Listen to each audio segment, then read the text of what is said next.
idiota do que o outro. O truque, portanto, é fazer com que as suas vítimas se sintam espertas e mais espertas que você. Uma vez convencidas disso, elas jamais desconfiarão que você possa ter segundas intenções. A sensação de que alguém é mais inteligente do que nós é quase insuportável. Em geral, tentamos justificá-las de várias maneiras. O conhecimento dele é só teoria, enquanto o meu se baseia na realidade. Os pais delas pagaram para ela estudar. Se meus pais tivessem tido tanto dinheiro assim, se eu tivesse sido privilegiado, ele não é tão inteligente quanto pensa. E ela pode conhecer melhor do que eu a sua areazinha restrita, mas fora disso, ela não é nem um pouco esperta. Até Einstein era um idiota quando não se tratava de física. Visto que a ideia de inteligência é tão importante para a vaidade da maioria das pessoas, é importante não insultar ou impugnar jamais, inadvertidamente, o poder do cérebro de uma pessoa. Esse é um pecado imperdoável.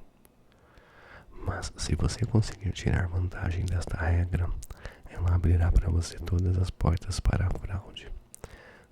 Subliminarmente, assegure as pessoas de que elas são mais inteligentes do que você, ou mesmo que você é um tanto bronco, e vai conseguir fazer delas o que você quiser. A sensação de superioridade intelectual que você lhes dá afrouxará as suas desconfianças.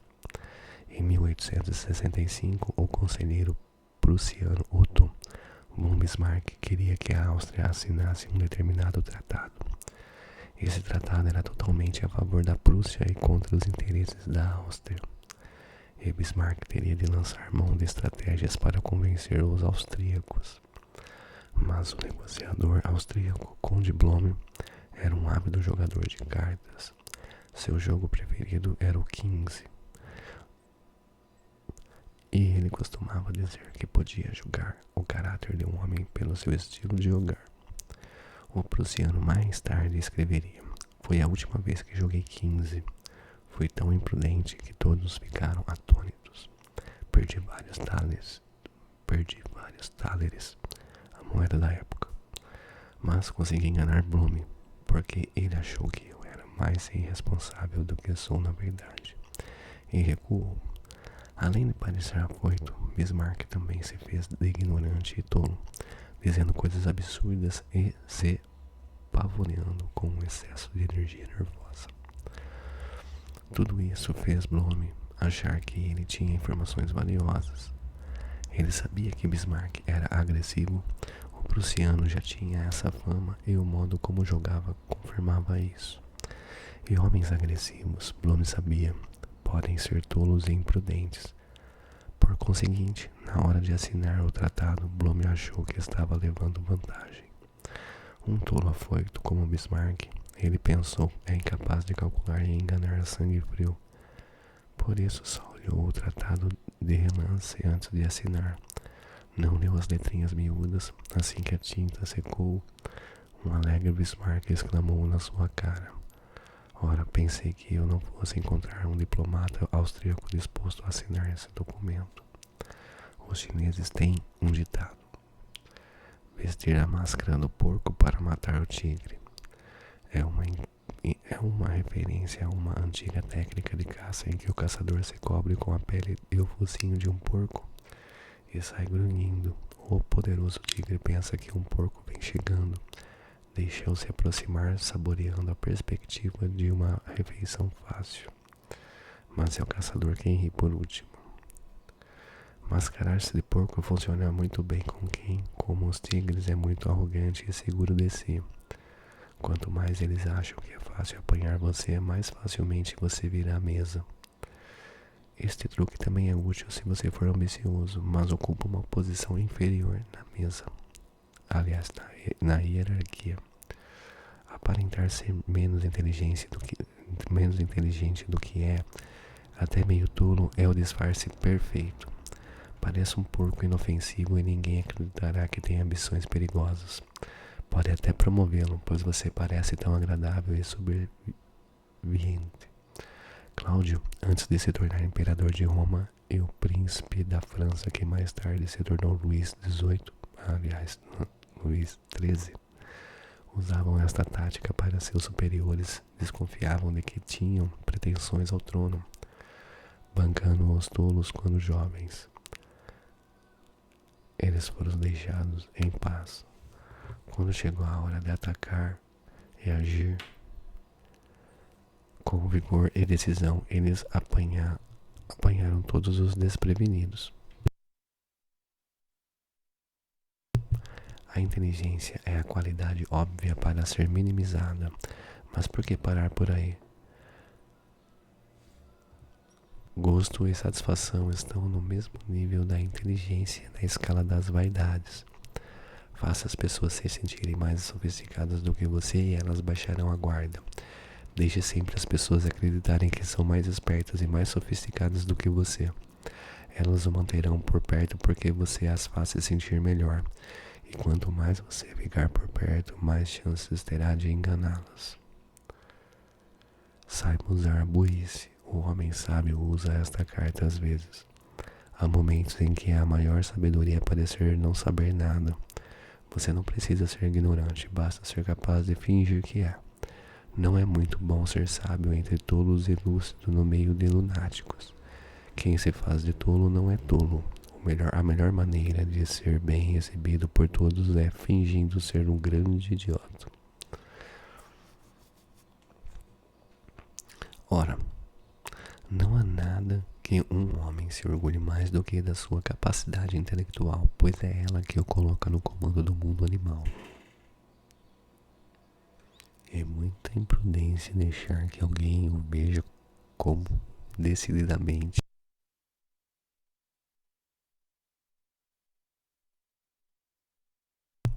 superior nesse ponto e deixar que outras pessoas vejam isso também.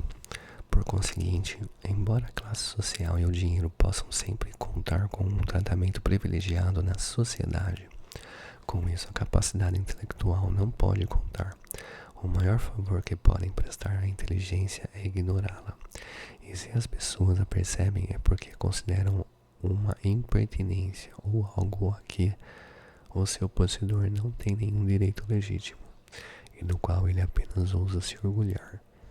E em retaliação e vingança por sua conduta, as pessoas secretamente tentam humilhá-lo de alguma outra forma, e se demoram para fazer isso é só porque esperam pela ocasião mais adequada. Um homem pode ser o mais humilde possível nesse sentido e ainda assim dificilmente conseguirá que as pessoas lhe perdoem. O pecado de se colocar intelectualmente acima delas.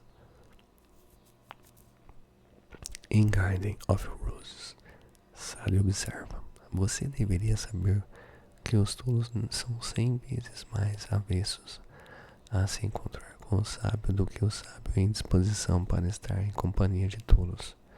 Por outro lado, ser idiota é uma recomendação verdadeira, pois assim como o calor é agradável ao corpo, também é agradável sentir a sua superioridade. O homem procura a companhia que vai lhe dar essa sensação, tão instintivamente quanto ele se aproxima da lareira ao caminho no sol, quando se quer aquecer. Mas isto significa que ele não agradará por sua superioridade, e se um homem quer agradar, deve ser intelectualmente inferior. O inverso. Raramente vale a pena revelar a verdadeira natureza da sua inteligência. Você deve criar o hábito de minimizá-la sempre. Se as pessoas inadvertidamente ficarem sabendo da verdade que você é mesmo mais esperto do que parece, vão admirá-lo ainda mais por ser discreto e não ficar se exibindo. No início da sua ascensão, é claro, você não pode bancar o idiota. É bom deixar que seus chefes saibam sutilmente que você é mais esperto do que os seus concorrentes. À medida que você for subindo, entretanto, tente brilhar menos. Existe, no entanto, uma situação em que vale a pena fazer o contrário.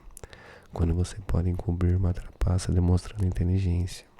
Quando se trata de esperteza, como na maioria das coisas, o importante são as aparências.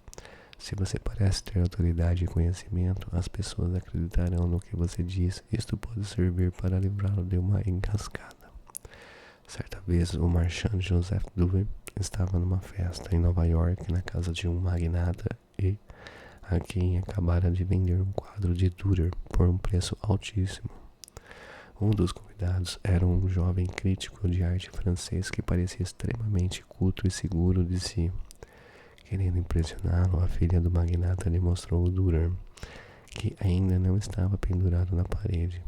O crítico estudou alguns minutos, depois disse: "Sabe, não acho que isto seja um Dürer." Ele seguiu o jovem quando ela foi correndo contar para o pai: "Sabe, meu jovem, que pelo menos uns 20 especialistas em arte aqui e na Europa foram consultados também e disseram que o quadro não é autêntico. E agora você cometeu o mesmo engano." O seu tom confiante e o ar de autoridade intimidaram o francês, que se desculpou pelo erro. Duvet sabia que o mercado de arte estava inundado de fraudes e que muitos quadros tinham sido falsamente atribuídos a antigos mestres. Ele fazia o possível para distinguir o verdadeiro do falso, mas, no afã de vender uma obra, com frequência exagerava sua autenticidade. O importante para ele era que o comprador acreditasse que tinha comprado um Dürer e que o próprio Duvet convencesse todos da sua perícia com seu ar de impecável autoridade. Por isso é importante ser capaz de bancar o professor quando necessário e não impor aos outros essa atitude à toa. Final da Lei 21. Até uma próxima.